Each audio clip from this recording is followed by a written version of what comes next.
ಓಂ ಶಂ ಶನೇಶ್ಚರಾಯ ನಮಃ. ನಮಸ್ಕಾರ ಸ್ನೇಹಿತರೆ, welcome to VRL astro and Ayur 369 YouTube channel. Makara ರಾಶಿಯವರಿಗೆ ಜುಲೈ ತಿಂಗಳಿಂದ ಡಿಸೆಂಬರ್ ತಿಂಗಳವರೆಗೂ ನವಗ್ರಹಗಳು ಯಾವ ರೀತಿಯ ಶುಭ ಹಾಗೂ ಅಶುಭ ಫಲಗಳನ್ನು ಬೀರಲಿದೆ ಎಂದು ನೋಡೋಣ. ಈಗಾಗಲೇ ಅರ್ಧ ವರ್ಷವನ್ನು ಕಳೆದಿದ್ದೀರಿ. ಇನ್ನುಳಿದ ಅರ್ಧ ವರ್ಷದಲ್ಲಿ ನವಗ್ರಹಗಳು ನಿಮ್ಮ ಜೀವನದ ಮೇಲೆ ಯಾವ ರೀತಿಯ ಪ್ರಭಾವವನ್ನು ಬೀರಲಿದೆ ಎಂದು ನೋಡೋಣ. ಮೊದಲಿಗೆ ಮಕರ ರಾಶಿಯವರಿಗೆ ಗೋಚಾರದಲ್ಲಿ ಗ್ರಹಗಳ ಸ್ಥಿತಿಗತಿಗಳ ಬಗ್ಗೆ ನೋಡೋಣ. ಶನಿ ಗ್ರಹ ವಕ್ರಚಲನೆಯನ್ನು ಪ್ರಾರಂಭಿಸಲಿದೆ. ಜೊತೆಗೆ ಗುರುಗ್ರಹವು ತನ್ನ ಉಚ್ಚ ರಾಶಿಯಲ್ಲಿ ವಕ್ರಿಯಾಗಲಿದೆ. ಒಂದೊಂದಾಗಿ ನೋಡ್ತಾ ಹೋಗೋಣ. ಮಕರ ರಾಶಿಯವರಿಗೆ ಕುಟುಂಬ ಸ್ಥಾನದಲ್ಲಿ ರಾಹುಗ್ರಹ, ತೃತೀಯ ಭಾವದಲ್ಲಿ ಶನಿ ಗ್ರಹ, ಪಂಚಮ ಭಾವದಲ್ಲಿ ಮಂಗಳ ಗ್ರಹ, 6ನೇ ಭಾವದಲ್ಲಿ ಸೂರ್ಯಗ್ರಹ, ಸಪ್ತಮ ಭಾವದಲ್ಲಿ ಶುಕ್ರಗ್ರಹ, ಗುರುಗ್ರಹ, ಬುಧ ಗ್ರಹಗಳು, ಅಷ್ಟಮ ಭಾವದಲ್ಲಿ ಕೇತುಗ್ರಹ ಸ್ಥಿತವಾಗಿದೆ. ರಾಹುಗ್ರಹ ಡಿಸೆಂಬರ್ 6, 2026ರವರೆಗೂ ನಿಮ್ಮ ದ್ವಿತೀಯ ಸ್ಥಾನ, ನಿಮ್ಮ ಕುಟುಂಬ ಸ್ಥಾನ, ನಿಮ್ಮ ವಾಕ್ಸ್ಥಾನದಲ್ಲಿಯೇ ಸ್ಥಿತವಾಗಿರುತ್ತದೆ. ಈ ಕಳೆದ 8-9 ತಿಂಗಳುಗಳಿಂದ ನೀವು ಮಾತನಾಡಬಾರದು ಅಂದುಕೊಂಡಿರುತ್ತೀರಾ. ಅಂದರೆ ಏನನ್ನು ಮಾತನಾಡಬಾರದು ಅಂದುಕೊಂಡಿದ್ದರೂ ಸಹ ಅಂತಹ ಸಂದರ್ಭ ಸನ್ನಿವೇಶಗಳಿಗೆ ಸಿಲುಕಿ ಮಾತನಾಡಿ ತೊಂದರೆಗೆ ಸಿಲುಕಿ ಹಾಕಿಕೊಂಡಿರುತ್ತೀರಾ. ನಿಮ್ಮ ಫ್ಯಾಮಿಲಿಯವರ ಜೊತೆ ಹಣದ ವಿಚಾರಕ್ಕಾಗಿ ಅಥವಾ ಆಹಾರದ ವಿಚಾರಕ್ಕಾಗಿ ವಿನಾಕಾರಣ ವಾದ ವಿವಾದಗಳಾಗಿರುತ್ತದೆ. ಸ್ಟ್ರೇಟ್ ಫಾರ್ವರ್ಡ್ ಆಗಿ ಮಾತನಾಡುತ್ತೀರಾ. ನಿಮಗೆ ಆಸೆಗಳು ಹೆಚ್ಚಾಗಿರುತ್ತದೆ. ಹೆಚ್ಚು ಹಣ ಮಾಡಬೇಕೆಂಬಂತಹ ಆಸೆಗಳಿಗೆ ಒಳಗಾಗಿರುತ್ತೀರಾ. ಆನ್ಲೈನಲ್ಲಿ ಹೆಚ್ಚು ಬ್ಯುಸಿಯಾಗಿರ್ತೀರಾ. ಡಿಸೆಂಬರ್ 6ರವರೆಗೂ ತುಂಬ ಎಚ್ಚರಿಕೆಯಿಂದ ಇರಬೇಕು. ಮಾರ್ಚ್ ತಿಂಗಳಿಂದ ಲಾಂಗ್ ಟ್ರಾವೆಲ್ಗಳನ್ನು ಮಾಡಿರುತ್ತೀರಾ.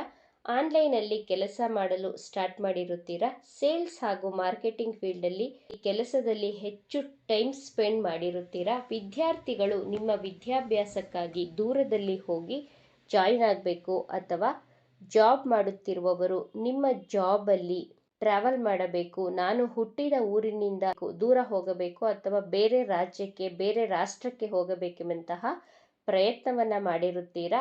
ಸ್ಟಿಲ್ ಇವಾಗಲೂ ಮಾಡ್ತಾ ಇರ್ತೀರಾ. ಮುಂಬರುವಂತಹ ದಿನಗಳಲ್ಲಿ ಈ ವರ್ಷದ ಕೊನೆಯಲ್ಲಿ ನಿಮ್ಮ ಜಾಬಲ್ಲಿ ಪ್ರಮೋಷನ್ ಆಗಲಿದೆ ಮತ್ತು ಬೇರೆ ರಾಜ್ಯ ರಾಷ್ಟ್ರಕ್ಕೂ ಹೋಗುವಂತಹ ಸಾಧ್ಯತೆಗಳು ಹೆಚ್ಚಾಗಿ ತೋರಿಸ್ತಾ ಇದೆ. ಕೆಲವು ತಿಂಗಳುಗಳಿಂದ ನಿಮಗೆ ಮಸಲ್ಸ್ ಕ್ರ್ಯಾಂಪ್, ಭುಜಗಳಲ್ಲಿ ನೋವುಗಳು ಕಾಣಿಸಿಕೊಳ್ಳುತ್ತಿರುತ್ತದೆ. ಹೊಟ್ಟೆಗೆ ಸಂಬಂಧಿಸಿದಂತಹ ಆರೋಗ್ಯ ಸಮಸ್ಯೆಗಳನ್ನು ಫೇಸ್ ಮಾಡ್ತಾ ಇರ್ತೀರಾ.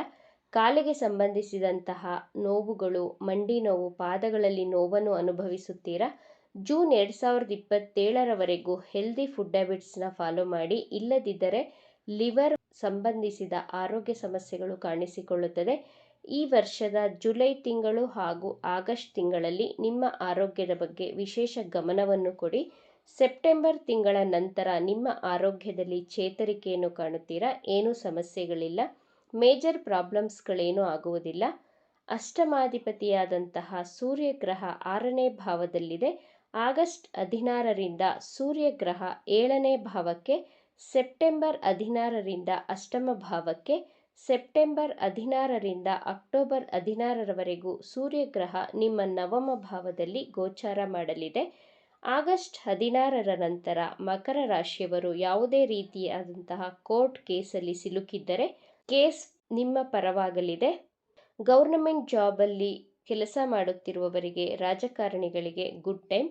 ಸೂರ್ಯಗ್ರಹ ಅಷ್ಟಮ ಭಾವದಲ್ಲಿ ಗೋಚಾರ ಮಾಡಿದಾಗ ಇದನ್ನು ವಿಪರೀತ ರಾಜಯೋಗ ಎಂದು ಕರೆಯಲಾಗಿದೆ. ನೀವು ಯಾರಿಗಾದರೂ ಹಣ ಕೊಟ್ಟಿದ್ದರೆ, ಸಾಲವನ್ನು ಕೊಟ್ಟಿದ್ದರೆ, ಆ ಕೊಟ್ಟಂತಹ ಸಾಲ ಆಗಸ್ಟ್ ತಿಂಗಳ ನಂತರ ವಸೂಲಿಯಾಗಿ ನಿಮ್ಮ ಕೈ ಸೇರಲಿದೆ. ನಿಮ್ಮನ್ನು ವಿಪರೀತ ಕಷ್ಟಗಳಿಂದ ಸೂರ್ಯಗ್ರಹ ಹೊರಗಡೆ ಕರೆದುಕೊಂಡು ಬರುತ್ತಾರೆ. ಸೂರ್ಯಗ್ರಹ ಅಷ್ಟಮಕ್ಕೆ ಬಂದಾಗ ನೀವು ಡೀಪ್ ಆಗಿ ನಾಲೆಡ್ಜನ್ನು ಕಲಿಯುತ್ತೀರಾ. ಜ್ಯೋತಿಷ್ಯ, ನಿಗೂಢ ವಿದ್ಯೆ, ಟ್ಯಾರೋ ರೀಡಿಂಗ್ ಇದರಲ್ಲಿ ನಿಮ್ಮ ಆಸಕ್ತಿ ಹೆಚ್ಚಾಗಲಿದೆ. ನಿಮ್ಮಲ್ಲಿ ಆತ್ಮವಿಶ್ವಾಸವೂ ಸಹ ಹೆಚ್ಚಾಗಲಿದೆ. ಮಕರ ರಾಶಿಯವರ ಲವ್ ಲೈಫ್ ಬಗ್ಗೆ ನೋಡೋಣ. ಪಂಚಮದಲ್ಲಿ ಮಂಗಳ ಗ್ರಹ ಸ್ಥಿತವಾಗಿದೆ. ಗುರುಗ್ರಹ, ಶುಕ್ರ, ಬುಧ ಗ್ರಹಗಳು ಸಪ್ತಮ ಭಾವದಲ್ಲಿ ಸ್ಥಿತವಾಗಿದೆ.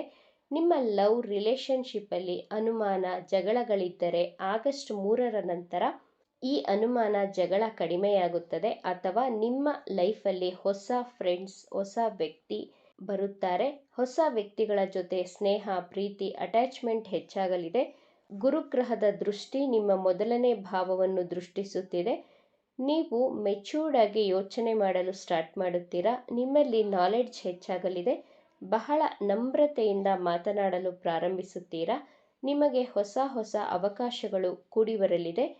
ನೀವು ಗುಡ್ ನ್ಯೂಸ್ಗಳನ್ನು ಕೇಳುತ್ತೀರಾ. ನಿಮ್ಮ ಜಾಬ್ ರಿಲೇಟೆಡ್, ನಿಮ್ಮ ಫ್ಯಾಮಿಲಿಯಲ್ಲಿ ಉತ್ತಮ ವಾತಾವರಣವಿರುತ್ತದೆ. ಶನಿ ಗ್ರಹದ ದೃಷ್ಟಿ 9ನೇ ಭಾವ ಹಾಗೂ 12ನೇ ಭಾವಕ್ಕೆ ಬೀಳುತ್ತಿದೆ. ಯಾರೆಲ್ಲ ಇಂಪೋರ್ಟ್ ಹಾಗೂ ಎಕ್ಸ್ಪೋರ್ಟ್ ಬಿಸ್ನೆಸ್ ಮಾಡುತ್ತಿದ್ದೀರೋ ಅವರಿಗೆಲ್ಲ ಗುಡ್ ಟೈಮ್. ಫಾರಿನಿಂದ ಕರೆನ್ಸಿ ಪಡೆಯುತ್ತಿರುವವರಿಗೆ ಬೆಸ್ಟ್ ಟೈಮ್. ಹೈಯರ್ ಎಜುಕೇಷನ್ ಮಾಡಬೇಕು ಅಂದುಕೊಂಡವರಿಗೆ ಹೈಯರ್ ಎಜುಕೇಷನ್ ಮಾಡುವಂತಹ ಯೋಗ ತೋರಿಸ್ತಾ ಇದೆ.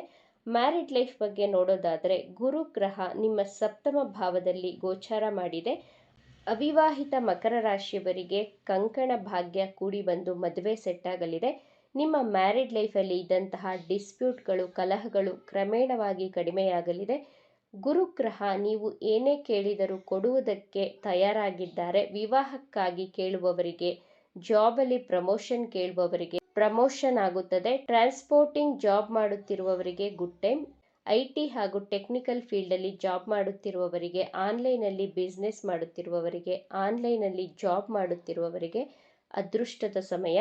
ಪ್ರತಿನಿತ್ಯ ಸೂರ್ಯದೇವರಿಗೆ ನೀರಿನ ಅರ್ಘ್ಯವನ್ನು ಕೊಡಿ. ಪ್ರತಿನಿತ್ಯ 11 ಬಾರಿ ಹನುಮಾನ್ ಚಾಲೀಸವನ್ನು ಪಠಿಸುವುದರಿಂದ ನಿಮ್ಮ ಆರೋಗ್ಯ, ಜಾಬ್ ಹಾಗೂ ಬಿಸ್ನೆಸ್ಸಲ್ಲಿ ಅದೃಷ್ಟ ಹೆಚ್ಚಾಗಲಿದೆ. ಈ ವಿಚಾರಗಳು ನಿಮಗೆ ಇಷ್ಟ ಆಗಿದ್ದರೆ ನಮ್ಮ ಚಾನಲನ್ನು ತಪ್ಪದೇ ಸಬ್ಸ್ಕ್ರೈಬ್ ಮಾಡ್ಕೊಳ್ಳಿ.